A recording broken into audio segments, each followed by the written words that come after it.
Okay guys, this is the back end of the laser marking system. We've got your pneumatics that control the drawer. So you've got a regulator coming in here. Got it set to about 60 PSI. I'd probably go lower. You've got your actual valve here. This is an open center valve, so it defaults to an open zero pressure when not powered.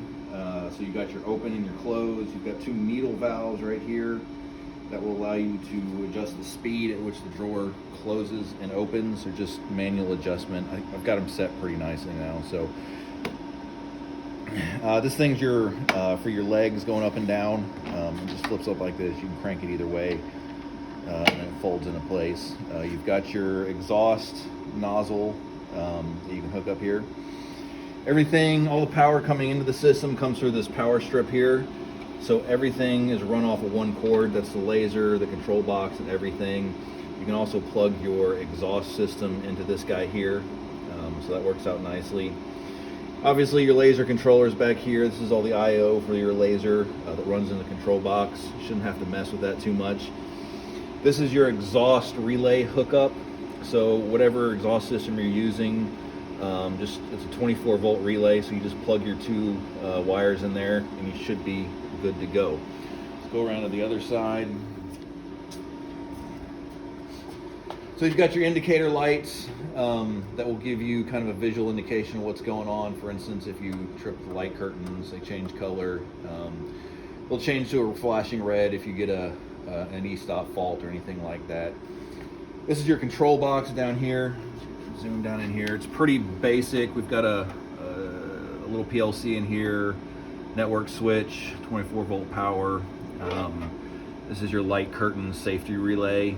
There's really no reason to get in here for normal operations. I'm just kind of showing you for general reference. Normally this will remain closed the whole time. If you come around to the front,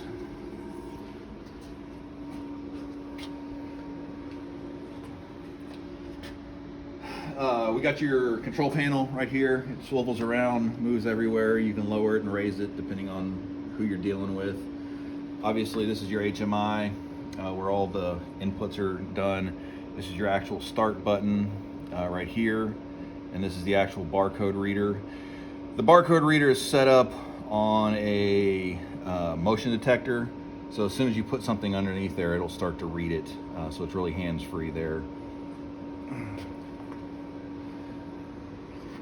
This is the actual drawer where the part goes in. So you've got two light curtains that prevent you from getting in there while the drawer is opening or closing.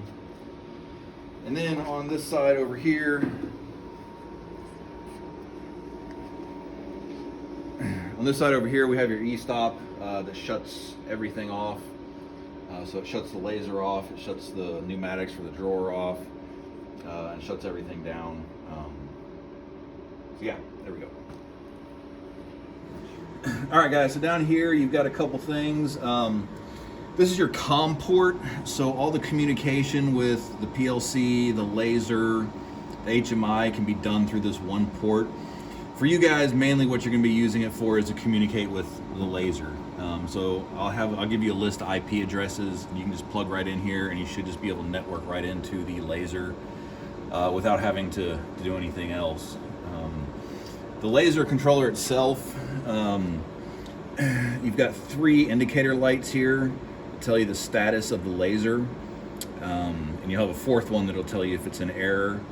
The way you start this laser is just this key, so you have 3 positions. You have off, power on, and laser on, and that operates the laser. So if you switch it here, you're in the power on, but it turns the actual laser shutter off.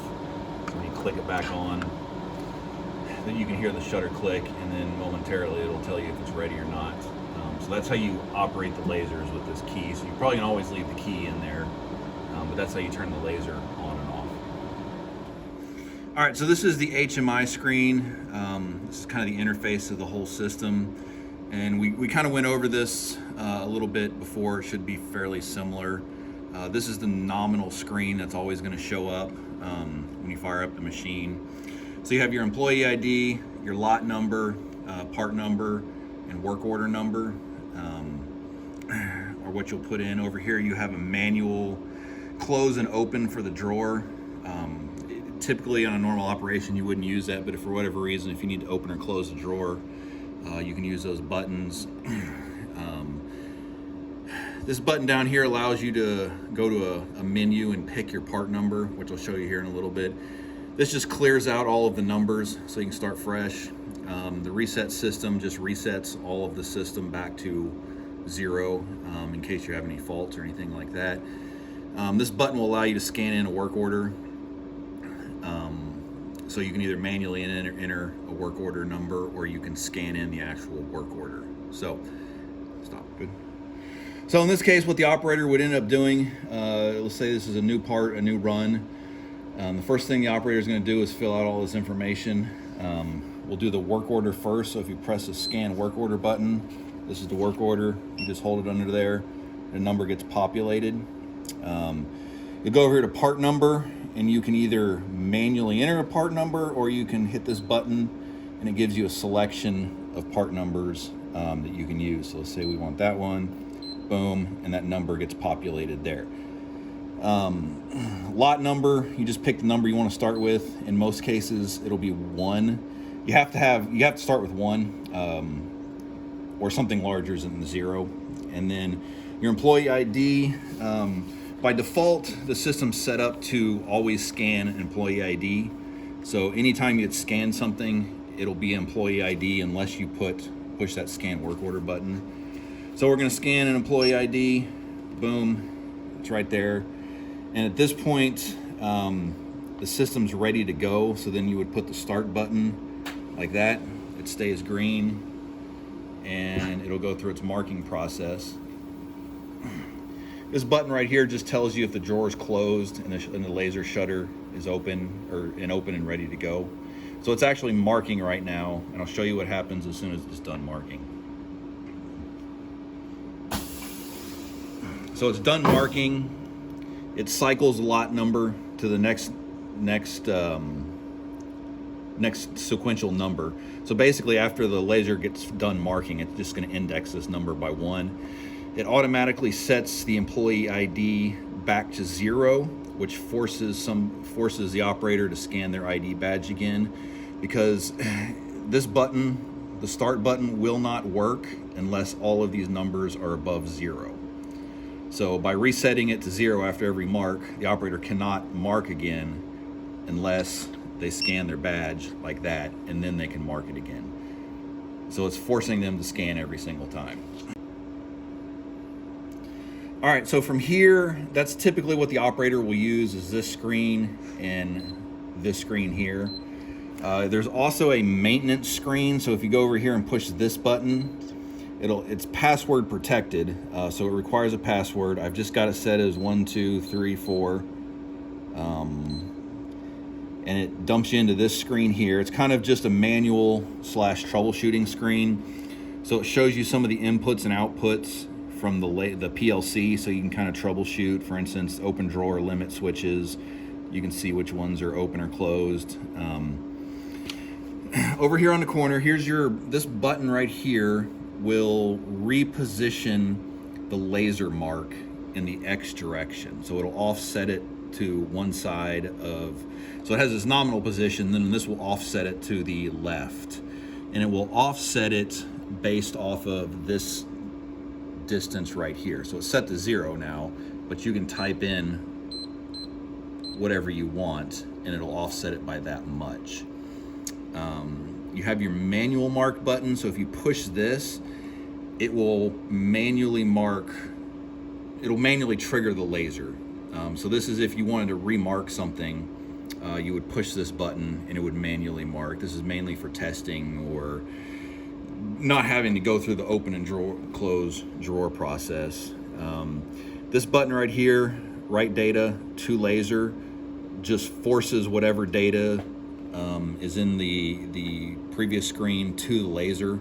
So if you wanted to change something real quick or start with a different lot number, for instance, you would just hit this button and it would just write that number to the laser for marking. This is the manual exhaust button. This manually turns your exhaust relay on and off. The exhaust relay is tied to a timer so that anytime the laser is triggered, it will stay on for a duration. In this case, I have it set for 5 minutes.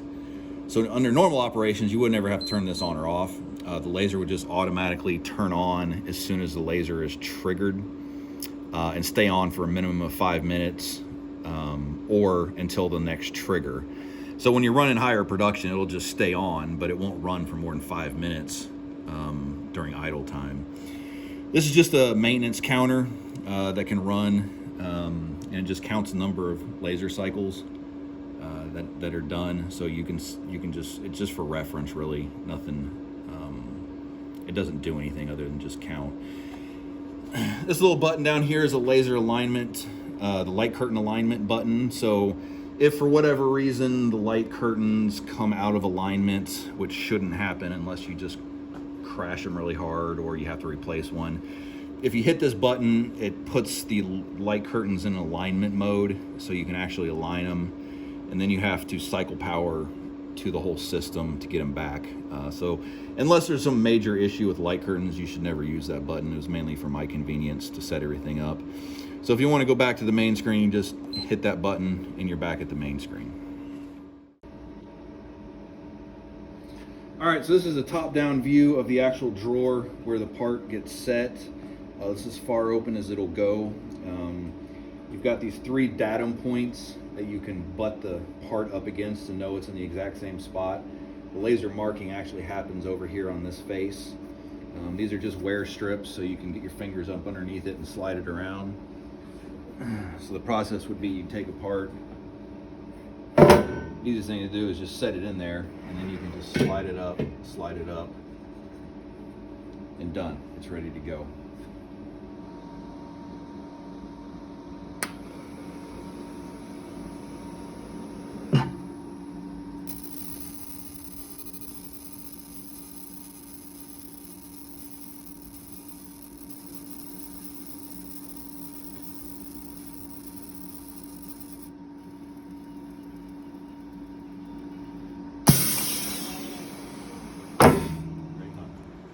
All right, so this is going to be an example of how an operator would start the process of laser marking.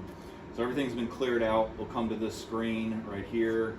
We'll push the scan a work order button. They'll take their work order like this and just hold it up underneath here. That gets populated. They'll go start with a lot number, which is say 1 in this case. They'll select a part number based on this pre-made list, say it's that one, and then they will need to scan in their badge number here. Once they do that, they'll take the actual part